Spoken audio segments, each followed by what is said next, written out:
Está no ar mais um programa do Canal 6 da NET, TV Comunitária do Rio, prosseguindo a série de entrevistas com o Ministério Público do Trabalho do Rio de Janeiro para falar da atuação do Ministério Público a respeito do enfrentamento da pandemia da Covid-19.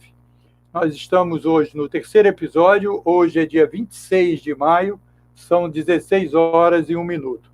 Eu tenho a satisfação de estar aqui com o doutor Jefferson Rodrigues, procurador do trabalho desse Ministério Público aqui do Rio de Janeiro, e o tema mais geral é o MPT, os sindicatos e a MP 936. Nós vamos falar sobre isso e sobre outros assuntos.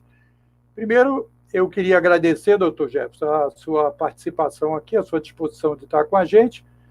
Já fiz isso com o Berthier e com o Vilela, agradecendo a instituição por prestar esse serviço à comunidade. O nosso papel de TV comunitária também é essa, de prestar todas as informações e abrir o debate para que os órgãos, e em particular o MPT, que trabalha diretamente com a questão da cidadania, possa se expressar. Boa tarde, e eu já faço a primeira pergunta. Como o senhor está vendo essa atuação do MPT-RJ no tocante ao trabalho aí com os sindicatos, referente a toda essa dificuldade econômica que a pandemia vem gerando? Bom, primeiro, boa tarde, né, a todos e a todas. A grande satisfação para nós, Moisés, do MPT, que está aqui, está dialogando com a sociedade. Queria cumprimentar aqueles que nos assistem pela TV comunitária e a você, Moisés, em particular, pelo convite, né, e pela oportunidade para nós. Então, como eu havia dito, é sempre satisfação em dialogar com a sociedade, o que implica necessariamente expor, né, e também ouvir. Porque é nesse processo de diálogo aberto, plural, de amadurecimento enquanto sociedade, particularmente o MPT, à medida que se aproxima da sociedade, mais consegue efetivar essas ações.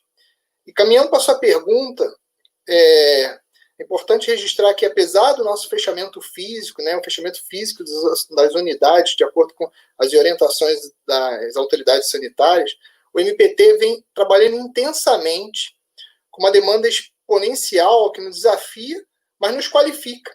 Pois à medida que a sociedade mais nos procura, isso reflete um aspecto de reconhecimento do nosso órgão, da importância da nossa instituição enquanto promotora de direitos. E nesse contexto que o MPT, nacionalmente, e nós particularmente aqui no Rio de Janeiro, estruturamos o nosso plano de ação para o enfrentamento dos efeitos do Covid-19. Eu diria a você e aos que nos assistem que esse plano de ação, em síntese, ele está centrado em dois aspectos, que é o relativo ao meio ambiente do trabalho, o risco biológico representado pelo coronavírus aos trabalhadores, e, por outro lado, né, o segundo aspecto, o impacto social decorrente do desajuste social causado no mundo do trabalho pelas medidas administrativas possíveis nesse momento, né, de combate ou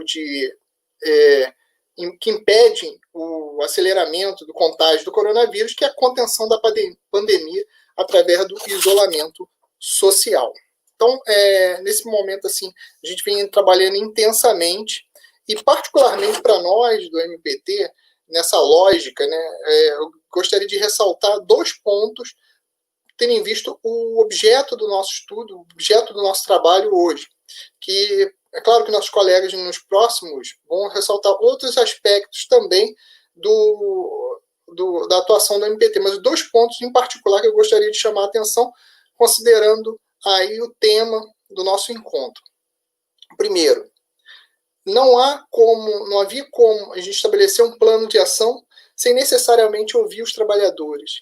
Então, nesse aspecto, o MPT do Trabalho no Rio de Janeiro, com o objetivo de ouvir coletivamente os trabalhadores, abrir um canal direto com os sindicatos, de forma que eles possam trazer as demandas, as dificuldades, as pautas setoriais, de forma que, na construção de uma solução ou de uma atuação do próprio MPT, a gente possa buscar uma interseção entre as agruras vivenciadas pela classe trabalhadora e as nossas metas e nossos objetivos institucionais. Então, com esse aspecto, o Ministério Público do Trabalho criou, e aí pode ser acessado no próprio site prt1.mpt.mp.br, o link serviços e o link informações de sindicatos.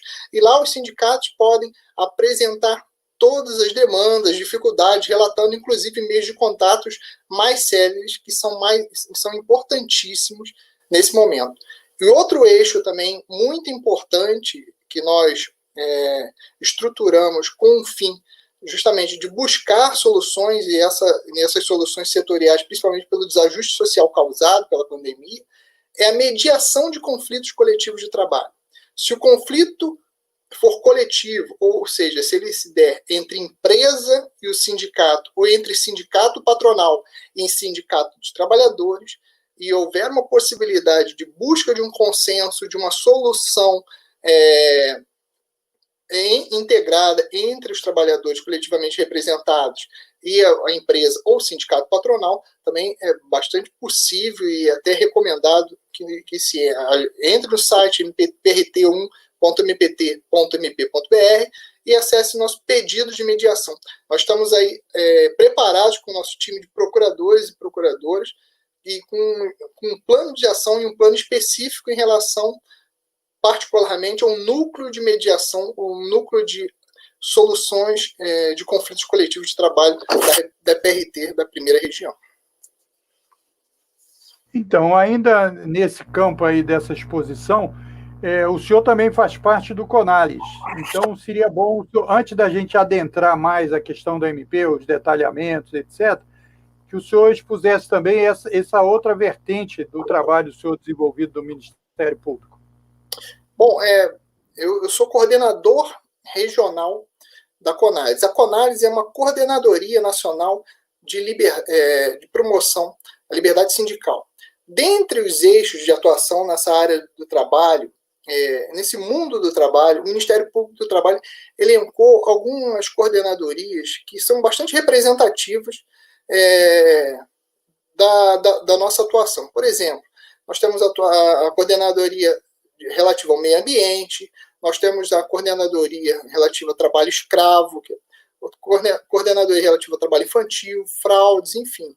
E um desses temas centrais para nós, enquanto Ministério Público do Trabalho, é a promoção da liberdade sindical. Então, nós temos uma coordenadoria nacional, que é chamada CONALES, que tem um coordenador nacional, e temos umas representações em todos os estados. No Rio de Janeiro, eu tenho a honra de fazer a representação da CONALES. Então, eu sou um coordenador regional que integro a CONALES por intermédio da representação do Estado do Rio de Janeiro. As coordenadorias são órgãos técnicos, né, de produção de conhecimento, de debate, importante para a busca da unidade da instituição em certa medida. O coordenador da CONALES é um gestor técnico para debate de órgão, ele influencia nos debates e participa e vota da elaboração de notas técnicas, orientações que vão auxiliar na direção do andamento da instituição. E nessa proposta é importantíssimo esse debate, esse diálogo com a sociedade e, sobretudo, com a sociedade representada pelos sindicatos.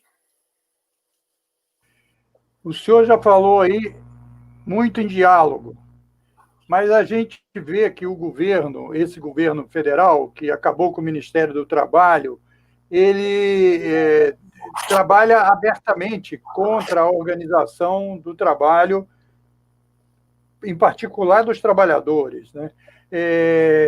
Como é que o senhor vê esse enfrentamento da situação cada vez mais difícil econômica e as barreiras que se colocam para a atuação organizada dos trabalhadores? Bom, Moisés, eu vou falar uma coisa para você e aqueles que nos assistem. Nós não vamos sair desta crise que estamos hoje vivendo, e hoje vivemos crises sobrepostas, né? Crise na saúde, uma crise sanitária, uma crise de liderança governamental, uma crise econômica, social e também uma crise ética.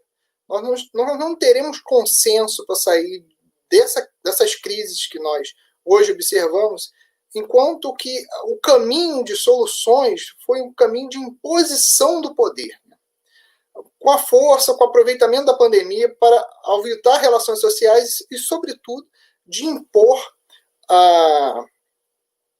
o poder daquele que mais tem em relação aos trabalhadores. É impossível hoje você observar que, num cenário de pandemia, com um número elevado de desempregados e a projeção de maior desemprego, que se tenha a possibilidade de haver um acordo individual entre trabalhador e empregador. E isso evidentemente que vai acirrar o aviltamento social e, no fundo, não vai contribuir para um consenso, para uma busca social equilibrada desse problema que hoje é vivenciado. Nós, do Ministério Público do Trabalho, nós apostamos na busca de um diálogo coletivo, né? De uma visão, isso é uma visão enquanto integrante do Gabinete Integrado do MPT do Rio, e com todos os meus colegas, mas também como integrante da Coordenadoria Nacional de Promoção da Liberdade Sindical. A busca de uma solução entre patrão e empregado, uma busca de solução entre esses meios que hoje que são historicamente conflituosos só vão ser resolvidos à medida que se buscar, né, que o processo de diálogo coletivo com a representação dos trabalhadores seja o pilar, né, desses instrumentos. Então, hoje nós temos aí uma aposta na MP 936, que vem aí como uma medida de buscar a manutenção dos empregos e também a manutenção da atividade produtiva, mas que, infelizmente, trilhou para um caminho de uma solução individualista, quando o pacto social seria importante nesse momento. Governo, trabalho e os empresários, mas todos representados coletivamente e com forças capazes de se permitir que não haja uma sobreposição de força no campo negocial. Da parte dos trabalhadores, o DIEESE lançou uma nota técnica, inclusive fez até uma calculadora, né, para calcular as perdas e tal. Além desse aspecto, que eu acho que é muito importante, que o senhor levantou, de permitir uma negociação individual, quer dizer, uma negociação de um trabalhador numa empresa, vamos lá dizer, de ser empregado com o seu empregador, isso não é uma negociação, o senhor já até falou isso, certo? Isso é uma imposição, porque qual é a força que ele teria para contestar alguma medida, etc. e tal, inclusive com um desemprego enorme do lado de fora da empresa. Agora, o conjunto da experiência que o senhor teve até agora na pandemia foram relativos à negociação individual ou coletiva? Descambou mais para o individual?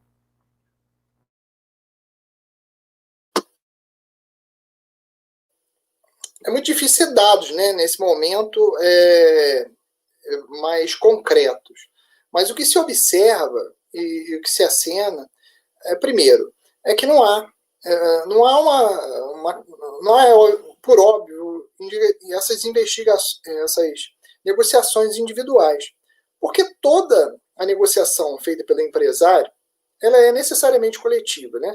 Seja por uma busca de uma isonomia dentro da própria empresa ou por uma busca gerencial, porque se fossem negociações individuais, não haveria, como está se observando, resultados necessariamente iguais, né? Todos os 500 trabalhadores, todos os 100, todos os 50 trabalhadores aceitaram um acordo exatamente iguais. Então não há obviamente, nesse cenário, seja de crise, ou seja de sobreposição do interesse do patrão em relação ao empregado, uma negociação sobre o seu aspecto legítimo, que é a ideia de você haver um diálogo e buscar uma solução consensual naquele momento.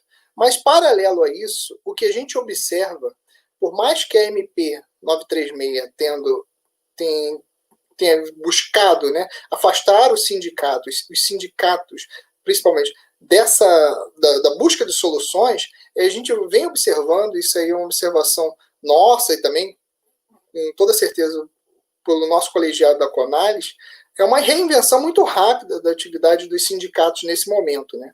Nós estamos observando claramente uma reestruturação do movimento sindical, uma busca pela representatividade da cidadania, ou seja, um aumento das pautas sindicais para além das questões meramente econômicas. Você observa aqui, Moisés, por exemplo, eu sou procurador do trabalho e atuo aqui em Nova Friburgo, na região da Serra. Você vê o fórum sindical e os sindicatos preocupados com questões sociais, não meramente econômicas. Por exemplo, a manutenção do isolamento, por exemplo, o resguardo de trabalhadores em situações vulneráveis, aqueles mais propensos a adoecer em relação ao coronavírus, expedindo notas a favor da manutenção do isolamento social, em apoio às medidas preconizadas pela Organização Mundial da Saúde. Hoje também nós estamos observando também os sindicatos mais preocupados com o meio ambiente do trabalho, ações civis públicas ajuizadas na Justiça do Trabalho para defender os trabalhadores que hoje estão lá trabalhando por estarem na atividade essencial e, não obstante, não estejam aí resguardados, ou seja, com equipamentos de proteção necessários para poder diminuir o risco em relação ao contágio do coronavírus. Então, a gente está observando ajuizamentos mais de ações civis públicas pelo sindicato, a preocupação dos trabalhadores, como eu disse, por conta de trabalhadores em situação de risco. Então, você observa que, nesse momento, apesar de, sob a perspectiva do governo, haver um desprestígio ao movimento sindical, fica claro que nessa construção de soluções o sindicato está tendo um papel importantíssimo. Interlocução com o Ministério Público do Trabalho, interlocução com governos do Estado, governo municipal, você tem aí muitos sindicatos participando de gabinetes de crise, negociação coletiva em âmbitos maiores, conversão industrial. Aqui em Nova Friburgo nós tivemos uma conversão industrial da moda íntima, que parte das empresas passou a produzir equipamentos de proteção individual e máscaras sociais. Isso foi importantíssimo também, a participação dos trabalhadores através das entidades sindicais. Conversão logística, empresas que antes trabalhavam com atendimento presencial e passaram a ter necessariamente trabalhar com delivery, e essa conversão logística contou muitas das vezes com ajustes e negociações coletivas por intermédio das entidades sindicais. Os novos meios de contato com os trabalhadores, que antes os sindicatos tinham aquele contato através do jornalzinho, na porta, que nós chamamos na porta da fábrica, e hoje busca novos canais de diálogo com os trabalhadores jovens, através das redes sociais, YouTube. Então, nesse momento, por mais que tenha havido uma pretensão de afastar os sindicatos desse processo de construção de soluções, o que se observa por nós aqui do Ministério Público do Trabalho é principalmente uma maior altivez das entidades sindicais, no sentido de justamente encontrar soluções para esses problemas coletivos vivenciados pela classe trabalhadora. O senhor falou muito bem aí sobre a disposição e até a amplitude de ações dos sindicatos de trabalhadores, adentrando até outras áreas mais sociais do que apenas a área específica da negociação, da MP e de outras medidas mais diretamente dos trabalhadores. Como é que você encontra esse mesmo interesse e envolvimento da parte patronal? Bom, a gente não pode generalizar, né? É claro que existe um grupo de empresários que não está propenso mais à negociação coletiva, pauta bem pelos acordos individuais, mas também há um grupo de empresários bastante preocupado em buscar soluções coletivamente consideradas. Até porque é importante ficar claro para os empresários o que vai gerar segurança jurídica, e nós estamos falando de uma medida provisória que tem pontos altamente questionáveis. É claro que o Supremo Tribunal Federal acabou por permitir essa tese no sentido da validade da negociação individual. Mas há vários pontos da medida provisória que vão gerar determinados questionamentos. E aquelas empresas que buscam, nesse momento, sobretudo uma segurança jurídica, uma saída mais, digamos assim, mais palpável, que não vai gerar questionamento a posteriori em relação a esse problema todo que nós vivemos, está buscando sim a negociação coletiva e muitas das vezes requerendo ao próprio Ministério Público do Trabalho mediação com as entidades sindicais. Então, o que a gente fala, sobretudo para os empresários, é que às vezes a solução mais fácil não é a solução que vai gerar no futuro uma decisão melhor, um consenso. Então, a ideia é que se construa soluções nesse momento. Determinados segmentos têm a oportunidade de passar um pouco mais de dificuldade e outros não. Então, é importante nesse momento que patrão e empregado coletivamente busquem soluções para aquele determinado segmento social e sempre observando o que de melhor, claro, que numa negociação todos devem ceder e no momento desse é muito difícil você pensar que um sairá ganhando e o outro sairá perdendo. Todos vão ganhar e todos vão perder em certos limites. Mas que isso seja uma solução coletiva, que não haja um atropelo, principalmente uma imposição da parte mais forte para a parte mais fraca, o que, infelizmente, é isso que você observa quando se coloca o trabalhador, né, bem pequeno para poder negociar com o seu patrão diretamente. Doutor Jefferson, se o senhor tivesse que falar em poucas palavras, quais foram os desafios até agora mais importantes que o Ministério Público enfrentou para dar conta do trabalho do enfrentamento da Covid-19? Acho que o maior desafio de todos, né, e de todos nós, é o desafio do isolamento social, né, e que com certeza afeta o trabalho de todos. Nós temos peritos, nós temos inspeções que nesse momento nós estamos contando, e até com muito sucesso, com determinados parceiros e determinadas entidades que vêm nos subsidiando com provas que são fundamentais para o ajuizamento de nossas ações e a busca de acordos e busca de soluções pontuais em relação a investigações ou até em atividades promocionais. Mas o Ministério Público do Trabalho, em particular, ele há muito tempo, né, vem buscando uma atuação, um modelo de atuação que nos permitiu, neste momento, trabalhar com mais tranquilidade. Nós temos os inquéritos, e há um bom tempo, os inquéritos civis totalmente eletrônicos, né? Então,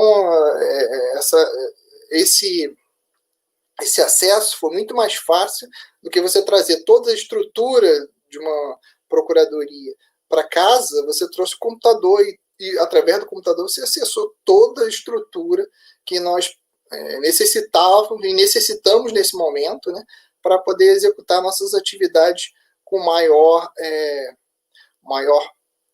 rapidez e para justamente buscar soluções rápidas nesse momento. E nós nos preparamos de forma que montamos um plano de atuação, o que nos facilitou muito, né? O Ministério Público do Trabalho, num primeiro momento, buscou orientar através de expedição de recomendações, através de estímulos de diálogo, para que possamos justamente chegar agora e instaurar algumas investigações naquelas que não conseguimos a solução consensual de determinadas demandas e efetivamente superar essa dificuldade que é de toda a sociedade, que é a necessidade de compartilhar uma maior atuação, e hoje nós temos aí um grande volume de atuação, muito maior do que antes nós observávamos, isso é claro, decorrente de todos esses aspectos de contaminação e também quanto ao desajuste social provocado pela pandemia, mas também buscando aí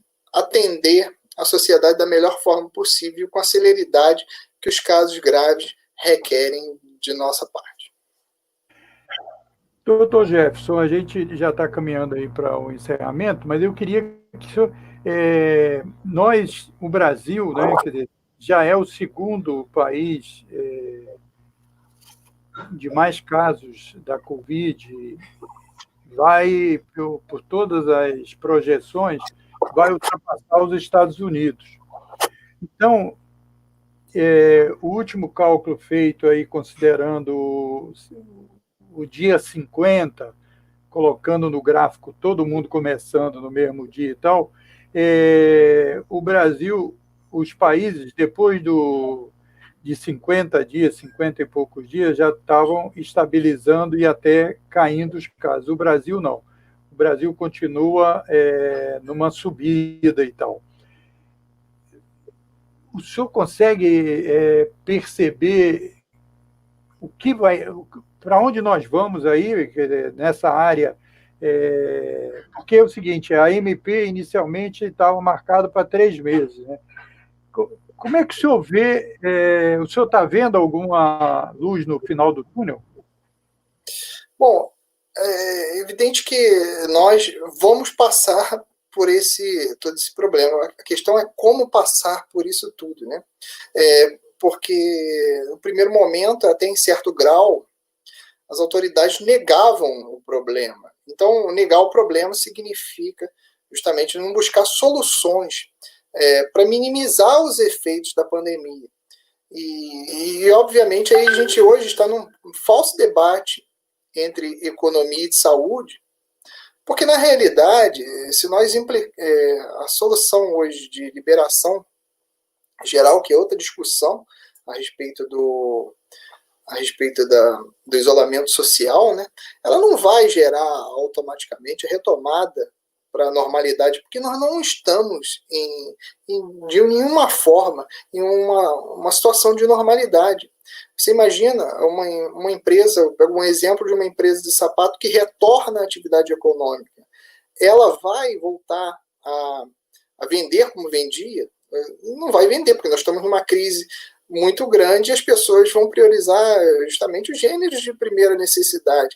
E se houver a primeira morte de um vendedor, de uma loja vizinha, você acha que aqueles trabalhadores vão trabalhar de forma tranquila? A gente vai chegar num momento de elevação muito grande da curva do contágio, ele, consequentemente, pela incapacidade, porque nós não nos preparamos, tanto pela prevenção em relação aos equipamentos de proteção, quanto para os respiradores, hospitais de campanha, a realidade do Rio de Janeiro, aí, que nós temos a todo momento uma postergação da inauguração dos hospitais, nós vamos chegar a uma curva de morte muito grande, que não vai permitir uma estabilidade possível para que se volte à normalidade. Então, eu acho que esse debate é um debate falso, porque o correto, nós deveríamos ter tomado todas as medidas de resguardo, tanto a saúde dos trabalhadores e da sociedade, quanto o aparelhamento do Estado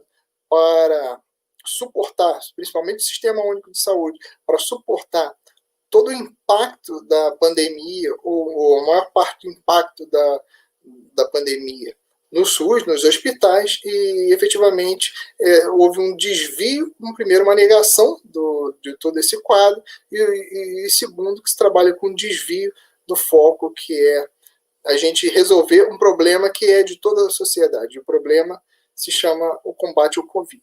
Enquanto nós não resolvemos esse problema, nós não vamos enfrentar, ou nós vamos ter paz para buscar a normalidade que todos almejam, evidentemente. Doutor Jefferson, algum assunto da sua área importante aí que o senhor quisesse nos brindar aí com a sua opinião, com alguma informação, o senhor fica à vontade. Bom, eu acho que nesse momento, principalmente, eu acho que é um momento de resgate, né, da solidariedade. As pessoas estão vendo o que é qual a importância, né, de você olhar para o lado, né, olhar para o outro.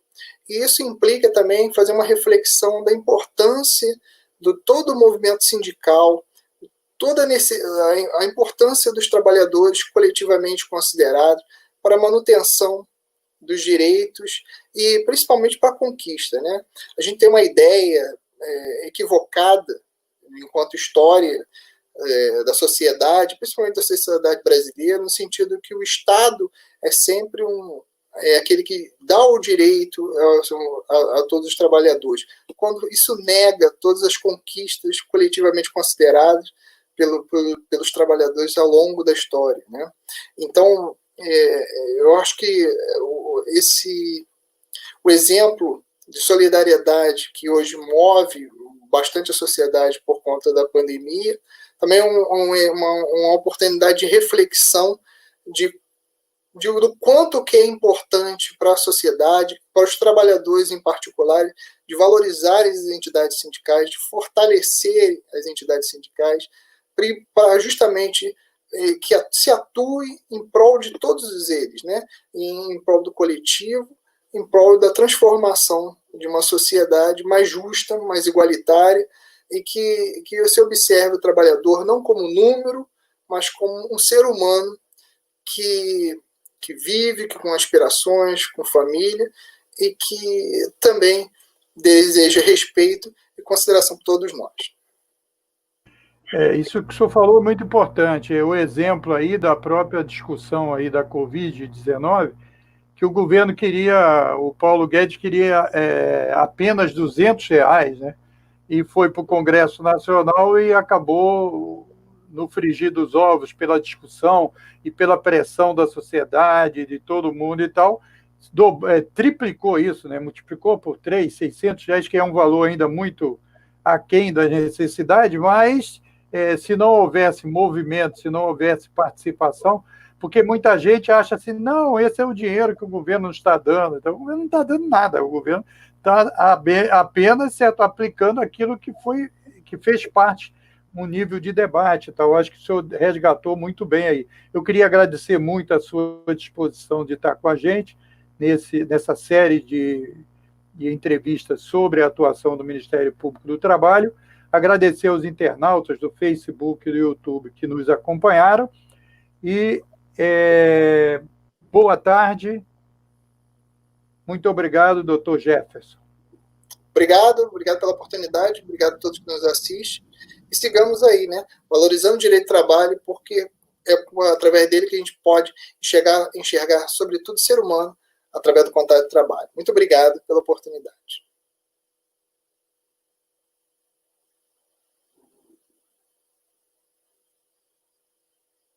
Fazendo questão aqui de colocar aqui muitos parabéns para o senhor aí, hein? Obrigado. Obrigado e até um próximo programa. A Juliana também entrou aqui, ó. E até um próximo programa da parceria MPT-RJ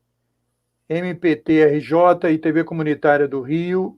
Nós estamos no 3º episódio, vamos até o 7º, teremos muito mais debate sobre os diversos temas da atuação do Ministério Público. Boa tarde a todos.